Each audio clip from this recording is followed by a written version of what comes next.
ఏపీలో అల్లర్లపై మరోసారి ఈసీకి వైసీపీ ఫిర్యాదు చేసింది. బాధ్యులపై చర్యలు తీసుకోవాలని కోరారు. చంద్రబాబు పురంధేశ్వరి ప్రోద్బలంతోనే అధికారులను మార్చారని ఆరోపించారు. అందుకే అల్లర్లు జరిగాయని మంత్రి అంబటి రాంబాబు మండిపడ్డారు. ఓటమి భయంతోనే చంద్రబాబు కుట్రలకు పాల్పడ్డారని మరో మంత్రి జోగి రమేష్ విమర్శించారు. వైఎస్ఆర్ కాంగ్రెస్ పార్టీకి అనుకూలంగా ఉంటారు వాళ్ళు అనేటువంటి ఒక రిప్రజెంటేషన్స్ ఇస్తే అధికారులు చాలా మందిని మార్చారు.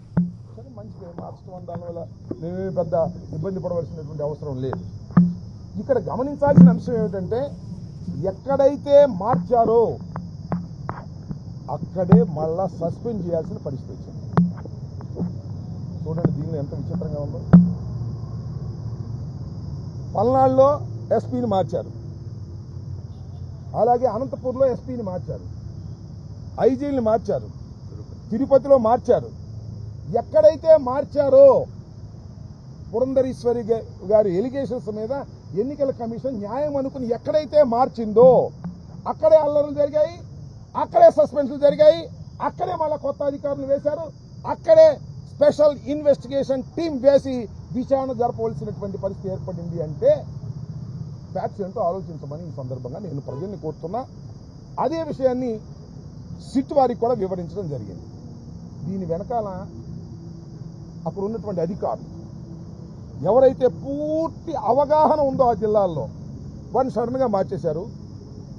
కొత్తగా ఎస్పీని తీసుకొచ్చారు, వాళ్ళకి అవగాహన లేకపోవటం కావచ్చు, లేదా కొల్యూషన్ అయ్యారనేటువంటి కూడా అనుమానం ఉంది. ఎందుకంటే ఇద్దరు సస్పెండ్ చేశారంటే మెటీరియల్ ఉంటే కదా సస్పెండ్ చేసేది. ఎలక్షన్ కమిషన్ ఒక ఐపీఎస్ అధికారులని సస్పెండ్ చేయడం అంటే it is not a small issue. ఎన్నికల సమయంలో ప్రజాస్వామ్యానికి విఘాతం కలిగినటువంటి సందర్భం ఆంధ్ర రాష్ట్రంలో ఒక దారుణమైనటువంటి పరిస్థితి వాళ్ళు ఏర్పడింది. పోలీసు యంత్రాంగం పూర్తిగా విఫలమైంది. విఫలమైతే పర్వాలా, సరి చేసుకోవచ్చు. కొల్యూడయింది తెలుగుదేశం పార్టీతో. వారి దగ్గర బ్రైబ్స్ తీసుకున్నారు. తీసుకుని ఎన్నికల్లో తెలుగుదేశాన్ని గెలిపించడం కోసం తెలుగుదేశం వారు పన్నినటువంటి పన్నాగంలో పావులుగా పోలీసులు పనిచేశారు. అంటే దాని అర్థం ఏంటి? కంచె చేను వేసినట్టు కదా. చేపట్టవలసిన చర్యలు చేపట్టకుండా, ఒకవేళ చేపట్టినా సరే వాళ్ళు చేసిన మార్పులకి ఎస్పీలను మార్చినా, కలెక్టర్లను మార్చినా అదే జిల్లాల్లో ఏ విధంగా మళ్ళీ విధ్వంసాలు జరిగి మనం చూసాం. దీని మీద సిట్ అధికారులకి విన్నవించాం, చర్యలు తీసుకోమని చెప్పాం. తప్పనిసరిగా చర్యలు తీసుకుంటామని చెప్పారు.